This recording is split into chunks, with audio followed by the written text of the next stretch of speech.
সুপ্রিয় দর্শক, আপনারা হচ্ছে বাংলা ভাষার প্রতিদিনের আয়োজন সংবাদপত্র সংবাদ মাধ্যম নিয়ে পর্যালোচনা অনুষ্ঠান ফ্রন্ট পেজে। আপনাদের সঙ্গে আছি আমি রিশান নাসরুল্লাহ।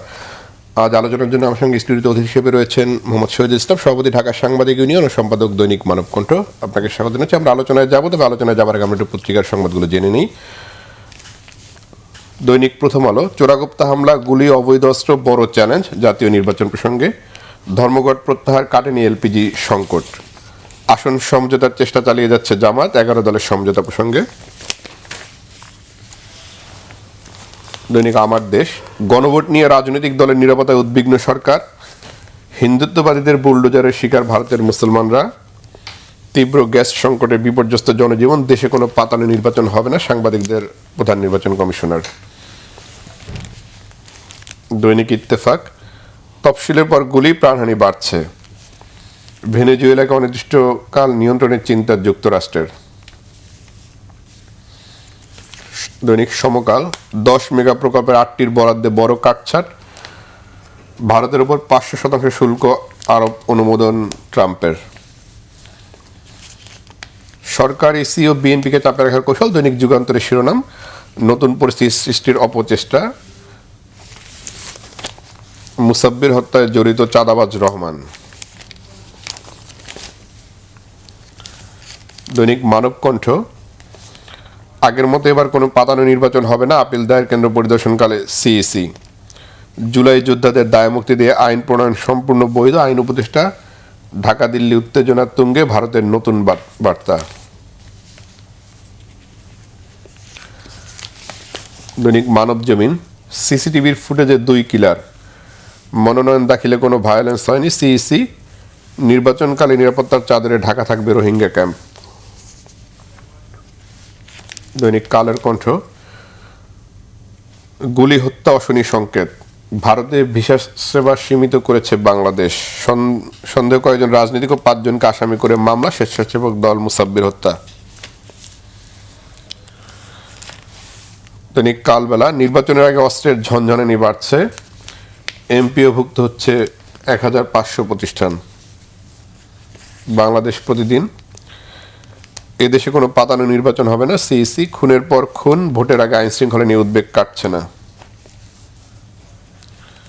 দৈনিক দেশ রূপান্তর, অসহায় সরকার জিম্মি ভোক্তা, এলপিজি সংকট। বিদেশে বসে হত্যার ছক।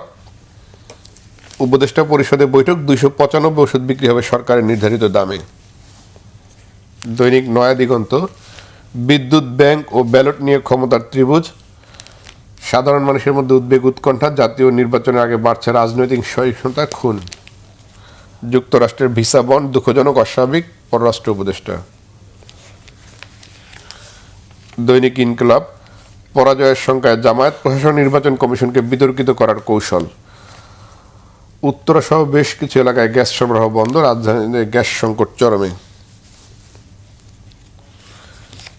বণিক বার্তা, নতুন করে আরো 252 রিক্রুটিং এজেন্সির লাইসেন্স দিয়েছে আসিফ নজরুলের মন্ত্রণালয়।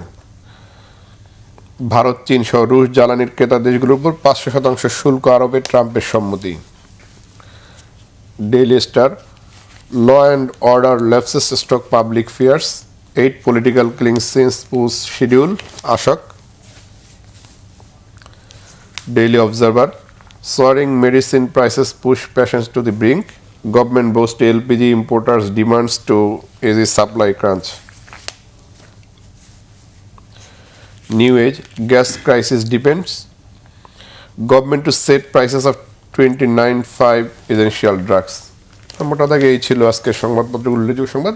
আমরা যদি নির্বাচনের বাইরে যেটি দেখি, সেটি হলো জনজীবন এক ধরনের বিপর্যয়, সেটি এলপিজি প্রসঙ্গে। এলপিজির ব্যাপক সংকট, এমনিতে তিতাসের যে পাইপলাইন, সেখানে গ্যাসের সংকট রয়েছে। আমরা নাগরিক এই বিষয়টি নিয়ে আলোচনা শুরু করছি।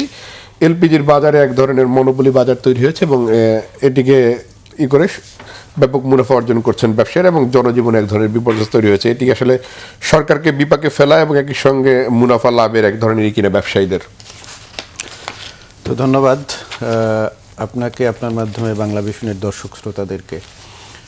তো আজকের পত্রিকাগুলো শিরোনামে দেখলাম যে অনেকগুলো পত্রিকা এলপিজির সংকট নিয়ে শিরোনাম করেছে। তো সঙ্গত কারণেই এই বিষয়টি এসছে। তো এলপিজি বেশ কিছুদিন যাবৎ গ্যাস সংকটে নগরবাসী, কিছু কিছু পত্রিকা শিরোনাম করেছে যে জনজীবন বিপর্যস্ত। তো দেখুন, আসলে এই যে এলপিজি নিয়ে হঠাৎ করে এই সংকটের কারণটা কি, এটি নিয়ে যে জনজীবনে যে একটি শঙ্কার মধ্যে পড়ে গেছে, বিপর্যস্ত হচ্ছে। তো আমরা যদি বলি যে হঠাৎ করে কি এলপিজির আমদানি কমে গেছে, বন্ধ হয়ে গেছে, হঠাৎ করে দেখা গেল কিছু কোম্পানি এর দাম বাড়িয়ে দিচ্ছে পূর্ব ঘোষণা ছাড়াই। তো এটি ভোক্তাদের উপরে এক ধরনের চাপ তৈরি করছে, তো অর্থনীতির উপরে এক ধরনের চাপ তৈরি করছে। আমি বলবো যে বাংলাদেশের যে এলপিজি যারা আমদানি করেন, সরবরাহ করেন ভোক্তাদের কাছে, তো বড় বড় বেশ কিছু কোম্পানি রয়েছে, যার মধ্যে বেক্সিমকো, ওরিয়ন, বসুন্ধরা। তো এই এলপিজির বাজারটা মূলত এরাই নিয়ন্ত্রণ করে। তো দেখতে হবে যে আসলে এই বাজারটা যারা নিয়ন্ত্রণ করে, এটা কি এই বর্তমান সরকারকে বিপদে ফেলবার কোনো ষড়যন্ত্র কিনা। কারণ হচ্ছে যে বিগত ফ্যাসিবাদী সরকার পালিয়ে যাওয়ার পরে বাংলাদেশের বড় বড় ব্যবসা প্রতিষ্ঠানগুলো এখনও তাদের নিয়ন্ত্রণেই রয়েছে আমি বলবো। তো তারা যদি চিন্তা করেন, তাদের ভিতরে যে সিন্ডিকেশন রয়েছে, তারা যদি চিন্তা করে সরকারকে বিপদে ফেলবে, রাষ্ট্রকে বিপদে ফেলবে, এটি যে সেক্টরগুলো তাদের নিয়ন্ত্রণে রয়েছে সেটা দিয়ে সম্ভব। তো এটি তারই কোনো অংশ কিনা, এটি আমার মনে হয় সরকারকে খতিয়ে দেখা উচিত। কারণ হলো যে যেই দেশগুলো থেকে আমাদের দেশ এলপিজি আমদানি করে, সেখানে এলপিজির দাম বাড়েনি, তাহলে আমাদের দেশে হঠাৎ করে বেড়ে যাওয়ার কারণ কি? দেখা যায় যে ঘোষণা ছাড়াই বাড়িয়ে দেওয়া হয় দাম, এখান থেকে একটা দাম নির্ধারণ করা হয়, সেটি আবার ভোক্তাদের কাছে পৌঁছতে যে তাদের যে ডিলাররা রয়েছেন তারা এর চেয়ে আরও কয়েক গুণ বেশি দাম নিয়ে যান। তো এই জন্য ভোক্তারা খুব বিপদে পড়েন। তো আমি বলবো যে এই জায়গাটাকে নিয়ন্ত্রণ করবার জন্য সরকারকে, তার সংশ্লিষ্ট মহলকে আমার মনে হয় যে অত্যন্ত গুরুত্বের সাথে বিবেচনা করা উচিত এবং ভোক্তাদের কাছে ন্যায্য মূল্যে যাতে এই গ্যাসটা পৌঁছে দেওয়া যায়। আর এর ভিতরে যদি কোনো সিন্ডিকেশন থাকে, এর ভিতরে এই দুর্বৃত্তায়ন যে যতটুকু রয়েছে, এটি যদি নিয়ন্ত্রণ করা না যায়, তাহলে আমার মনে হয় যে সরকার একদিক থেকে জনগণের তোপের মুখে পড়বে, আর একদিক থেকে অর্থনীতি ক্ষতির মুখে পড়বে এবং রাষ্ট্র অস্থিতিশীল হবে। আমি একটু নির্বাচনের দিকে ফিরতে চাই। প্রধান নির্বাচন কমিশনার যেটি বলছেন, দেশে কোনো পাতানো নির্বাচন হবে না। আসলে পাতানো নির্বাচনের প্রশ্ন কেন আসলো? একটি অন্তর্বর্তী সরকারের সময়, একটি নিরপেক্ষ সরকারের সময় কেন এই ধরনের প্রশ্ন উঠলো, বা কেন তিনি এই মন্তব্যটি করলেন?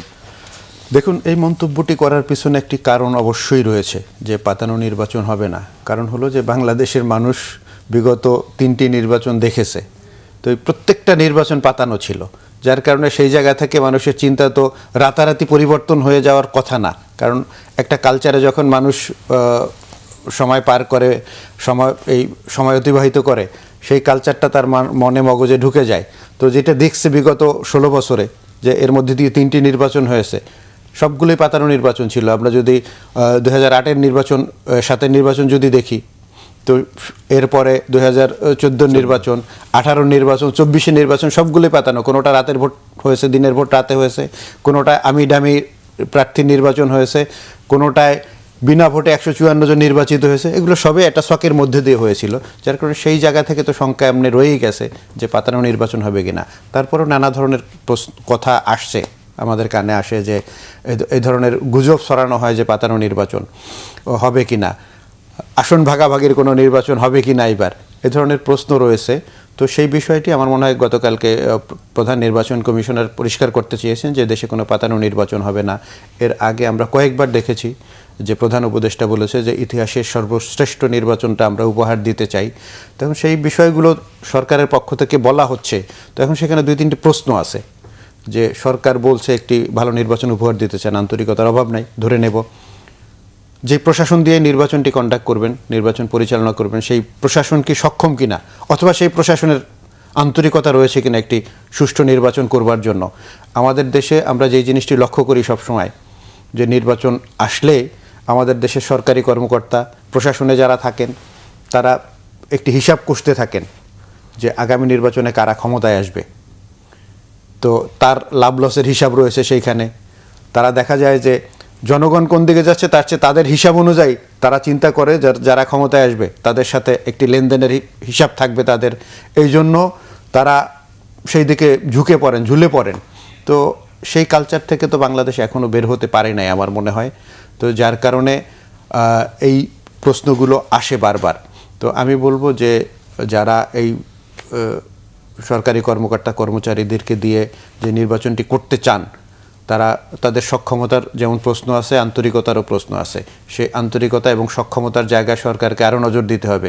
কারণ হলো যে আপনি দেখবেন নির্বাচনকে সামনে রেখে ইতিমধ্যেই নানা ধরনের শঙ্কা যেমন তৈরি হচ্ছে, অস্থির করবার জন্য, রাষ্ট্রকে অস্থির করবার জন্য নানা ধরনের গুজব ছড়ানো হচ্ছে।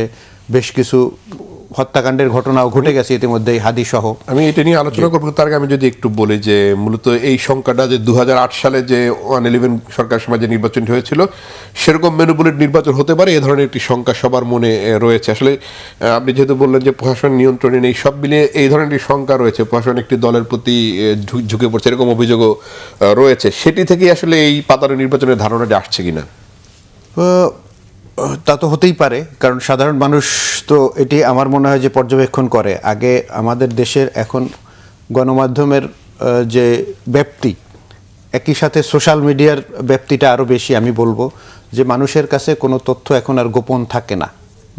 তো যখনই প্রশাসনের কোনো লোক, কোনো কর্তা যখন কোনো দলের দিকে, কোনো ব্যক্তির দিকে ঝুঁকে পড়ে, এটি নজরে চলে আসে। সেই জায়গা থেকে একটি শঙ্কা থাকতেই পারে। তো এই শঙ্কাটি যে কারণে তৈরি হয়, আমার মনে হয় সরকারকে সেই পথগুলো বন্ধ করে দেয়া, যে যাতে কোনো শঙ্কা তৈরি না হয়, মানে কোনো জনগণের মধ্যে শঙ্কা সন্দেহ তৈরি না হয় যে সরকার একদিকে ঝুঁকে পড়েছে, এদেশের বাহিনীগুলো একটা দিকে, একটা দলের প্রতি ঝুঁকে পড়েছে। সেই জায়গা থেকে যদি সেই বাহিনীকে এবং প্রশাসনকে যদি নিবৃত করতে না পারে, তাহলে এই সংখ্যা আরও বাড়বে এবং এই সংখ্যা যে বাস্তবতা রয়েছে সেটিও দেখা যাবে যে মানুষ সেটি প্রমাণ করবার চেষ্টা করবে এবং সেটি মানুষের চোখের সামনে ভেসে আসবে। সিএসিটি বলেছেন, কিন্তু সিএসি যেটি নেতৃত্ব নির্বাচন কমিশনের প্রতিও তো যথেষ্ট পরিমাণ প্রশ্ন রয়েছে, কারণ মনোনয়নপত্র বাছাই নিয়ে যথেষ্ট প্রশ্নের জন্ম হয়েছে। এর ফলে সেটিও একটা নির্বাচনকে প্রভাবিত করবে কিনা? দেখুন, অবশ্যই প্রভাবিত করবে তো, কারণ বাংলাদেশের মানুষ বিভিন্ন কারণে প্রভাবিত হয়। এই যে আমরা মনোনয়নপত্র জমা নিয়ে এটি বাতিল নিয়ে এক ধরনের প্রশ্ন তৈরি হয়েছে, কিন্তু দেখা গেছে যে একই ধরনের মানে একই কারণে যারা বিদেশি নাগরিকত্ব, দ্বৈত নাগরিকত্ব রয়েছে, তো এরকম দেখা যায় যে তারা নাগরিকত্ব একই সিস্টেমে যারা সারেন্ডার করেছেন, এরপরে তারা প্রার্থী হয়েছেন এবং তাদের মনোনয়নপত্র বৈধ হয়েছে কিছু, আবার কারোটা বাতিল করা হয়েছে। একই ধরনের কারণে যদি একজনেরটা বৈধ হয় আর একজনেরটা বাতিল কেন হবে, এটা নিয়েও তো শঙ্কা তৈরি হয়, পক্ষপাতিত্বের প্রশ্ন আসে এখানে। সুতরাং এই ধরনের প্রশ্ন যদি নিরপেক্ষতার প্রমাণ দিতে না পারেন, পরিচয় দিতে না পারেন নির্বাচন কমিশন, তাহলে প্রশ্ন আরো ঘনীভূত হবে। এর একটি বড় উদাহরণ তো মাহমুদুর রহমান মান্না নাগরিক ঐক্যের, যেটি তার ঢাকার একটি বৈধ হয়েছে, বগুড়ারটি বাতিল হয়েছে। আমি দেখছি যে সম্ভবত লালমনিরহাট অথবা নীলফামারীর একজন প্রার্থিতা বাতিল হয়েছে একই কারণে। তার বিরুদ্ধে যে অভিযোগ, এরকম আরও 8-9টি অভিযোগ রয়েছে, 8 জনেরটা বৈধ হয়েছে, তারটা বাতিল হয়েছে। তার সাথে আমার কথা হয়েছে, ওই ব্যক্তি গত পরশুদিন প্রেস ক্লাবে এসেছিলেন, বললো যে আমরা একই জায়গায় একই আইনজীবীর মাধ্যমে আমরা এই কাগজগুলো প্রসেস করেছি এবং জমা দিয়েছি, তাদেরটা বৈধ হয়েছে, আমারটা বাতিল হয়েছে। সুতরাং এই শঙ্কা এবং এই প্রশ্ন সৃষ্টি হবে আরও বেশি করে। তার নির্বাচন কমিশনের এখানে অনেক দায়িত্ব রয়েছে। অবশ্যই নির্বাচন কমিশনের দায়িত্ব রয়েছে। নির্বাচন কমিশনের নিরপেক্ষ থাকবার যেমন প্রয়োজন রয়েছে, দায়িত্ব রয়েছে। তারা যদি সেই নিরপেক্ষতার প্রমাণ দিতে না পারেন, তাহলে এই সংখ্যা যখন জনমনে বাড়বে, তখন নির্বাচন প্রশ্নবিদ্ধ হবে। নির্বাচন প্রশ্নবিদ্ধ হবে। আবার ওদিকে প্রধান উপদেষ্টা বলেছিলেন যে সবচেয়ে আলোচিত একটি নির্বাচন তিনি উপহার দেবেন, গ্রহণযোগ্য। কিন্তু দেশের যে পরিস্থিতি, আইন শৃঙ্খলার যে অবনতি ঘটেছে, তাতে আসলে নির্বাচন সুষ্ঠু হওয়ার কোনো ধরনের আলামত দেখা যাচ্ছে কিনা? দেখুন, প্রধান উপদেষ্টা এই দেশে জুলাই বিপ্লবের পরে দায়িত্ব নেয়ার পরেই তিনি বলেছিলেন যে বাংলাদেশে তিনি ইতিহাসের একটি শ্রেষ্ঠ নির্বাচন উপহার দিতে চান। এটি তার আন্তরিকতার প্রকাশ ঘটেছে তার বক্তব্যের মধ্যে দিয়ে। কিন্তু বাংলাদেশের যে প্রশাসন, পুলিশ প্রশাসন সহ যে প্রশাসন আছে, সেই প্রশাসন কি তিনি সেভাবে ঢেলে সাজাতে পেরেছেন? তার রাষ্ট্রের আনুগত্য করবে সঠিকভাবে, না বিগত সরকার যাদেরকে দিয়ে প্রশাসন সাজিয়েছিলেন সেই লোকগুলোই রয়েছে? তারা কি আন্তরিকতার সাথে, তার যে আন্তরিকতা রয়েছে একটি সুষ্ঠু নির্বাচন উপহার দেবার জন্য, সেটাকে কি তারা সেইভাবে অন করেন কিনা? না বিগত সরকারকে মানে আরেকটি সুযোগ করে দেওয়ার জন্য, তাদের এই ফ্যাসিবাদীদেরকে আবার সুযোগ করে দেওয়ার জন্য তাদের এর ভিতরে কোনো ষড়যন্ত্র রয়েছে, সেই বিষয়টি তো তাদের মাথায় রাখতে হবে। রাষ্ট্রের বিভিন্ন সেক্টরে এখনও দেখা যায় যে বিগত সময়ের যে ফ্যাসিবাদী সরকারের নিয়োগকৃত কর্মকর্তারা ছিলেন, তারা নানাভাবে প্রশাসনকে প্রভাবিত করছেন। এরপরে এই নির্বাচনকে প্রশ্নবিদ্ধ করবার জন্য তাদেরও একটি চেষ্টা তো থাকতে পারে। সেই জায়গাটি তো তারা, আমার মনে হয় যে ভালো করে খতিয়ে দেখা দরকার, কারা কারা এ ধরনের সমস্যা তৈরি করতে পারেন। সেটি যদি তাদেরকে যদি নিয়ন্ত্রণে আনতে না পারেন, সেই জায়গাগুলো যদি পরিষ্কার করতে না পারেন, তাহলে এখনো শঙ্কার জায়গা রয়ে গেছে আমি বলবো। এর কারণ কি এই যে চোরাগোপ্তা হামলা, বা ধরেন এই আমরা দেখলাম যে নির্বাচনী তফসিল ঘোষণার পরে বেশ কয়েকজন হত্যার শিকার হয়েছেন, প্রায় 8 জন, আইন ও সালিশ কেন্দ্রের তথ্য অনুযায়ী এবং গণমাধ্যমের তথ্য অনুযায়ী। এটি এখন বিশৃঙ্খল পরিবেশ তৈরি করছে কিনা? নিঃসন্দেহে এটি তো বিশৃঙ্খল পরিবেশ তৈরি করবেই। কারণ হলো যে নির্বাচন যত কাছে আসবে এ ধরনের ঘটনা আরও ঘটানোর চেষ্টা করবে যারা নির্বাচনকে বানচাল করতে চায়, যারা রাষ্ট্রকে অস্থিতিশীল করতে চায়। এটা কারা চায় এটা দেশের জনগণ জানে, আমরা যারা গণমাধ্যম কর্মী আছে তারাও জানি। আপনি দেখেন এরপরে আরেকটি শঙ্কার জায়গা আছে নির্বাচনকে বাধাগ্রস্ত করবার জন্য। দেখেন এটা বাহির থেকে এক ধরনের প্রচেষ্টা তো অবশ্যই থাকবে যে ফ্যাসিবাদের দোসরদের, একই সাথে যে বড় রাজনৈতিক দলগুলো রয়েছে তাদের তো সদিচ্ছার পরিচয় দিতে হবে নির্বাচনকে সুষ্ঠু করবার জন্য। আমরা দেখেছি যে আপনি যদি আজকে প্রথম আলোর লিড নিউজটা দেখবেন, সেখানে এই বিষয় নিয়ে বেশ বিস্তারিত একটা রিপোর্ট করা হয়েছে। সেখানে দেখানো হয়েছে 2024 সালে 2025 সালে কতজন লোক রাজনৈতিক সহিংসতায়, এরপরে অন্যান্য সহিংসতায় নিহত হয়েছে, তার একটি বিস্তারিত চিত্র তুলে ধরা হয়েছে। একই জায়গায় ভিতরে আছে দেখবেন আপনি যে সেইখানে অন্তর্দ্বন্দ্বে কতজন লোক মারা গেছে। একটি বড় দলের নির্বাচনী সহিংসতায় আমি বলবো যে যখন মনোনয়নপত্র জমা নিয়েও এদের মানে অন্তর্দ্বন্দ্ব যেভাবে তৈরি হয়েছে সারা দেশে, তো এই অন্তর্দ্বন্দ্বে দেখা গেছে অনেক লোক মারা গেছে ইতিমধ্যেই, প্রায় কোনো কোনো হিসাবে 70 জন, কারণ কোনো হিসাবে আরও বেশি লোক মারা গেছে। এখন তারা যদি নিজেদের ভিতরে এই বোঝাপড়ার অভাব থাকে, নিজেরা এই সহিংস ঘটনা ঘটান এবং হত্যা পর্যন্ত করেন, তাহলে নির্বাচনটি কি সুষ্ঠুভাবে হবে কিনা সেটা নিয়ে প্রশ্ন থাকে। একই সাথে আমরা যেই জিনিসটি দেখতে পাচ্ছি সেটি হচ্ছে যে আগে যে পেশিশক্তির কালচার ছিল বাংলাদেশে, নির্বাচনের সেন্টারে প্রভাব বিস্তার করে ভোট নিজের পক্ষে নেয়া অথবা ভোট কেটে নেয়া, সেই ধরনের কালচার কিন্তু এখনও আমরা লক্ষ্য করছি। বিভিন্ন প্রার্থী এবং তাদের অনুসারীদের বক্তব্যের মধ্য দিয়ে আমাদের সেই সংখ্যা আরও ঘনীভূত হচ্ছে। কারণ কেউ কেউ বলছে যে এখানে একটি মার্কার কথা বলছে, ওই মার্কায় ভোট দিলে এখান থেকে সেন্টার থেকে সে ফিরে যেতে পারবে না, এরকম বক্তব্য আসছে। বলছে এখানে তাদের কোনো কর্মীরা এই গ্রামে ঢুকতে পারবে না নির্বাচনী কাজের জন্য। আমি যদি এর সাথে একটু যুক্ত করি যে দলীয় কোন্দলের পাশাপাশি যদি চাঁদাবাজি বা বিভিন্ন সামাজিক কারণে যে হত্যাকাণ্ডগুলো হয় সেগুলোকে আমরা আসলে রাজনৈতিক হত্যাকাণ্ড বলবো কিনা, এই জায়গাটাই একটি পরিষ্কার হওয়া উচিত কিনা। দেখুন, চাঁদাবাজিকে কেন্দ্র করে, প্রভাব বিস্তারকে কেন্দ্র করে যেই হত্যাকাণ্ডগুলো হয়, যে সহিংসতাগুলো হয়, সেটাকে আমরা রাজনৈতিক সহিংসতা অথবা রাজনৈতিক হত্যাকাণ্ড বলবো কিনা, আসলে আপনি আমি না বললেও এটি জনগণ বলবে। কারণ হচ্ছে যে রাজনৈতিক ছত্রছায়া থেকে কেউ যদি চাঁদাবাজি করে সেটাকে কি বলবেন আপনি? কেউ যদি সহিংসতা করে নিজের প্রভাবকে বিস্তার করবার জন্য, সেটিকে আপনি কি বলবেন?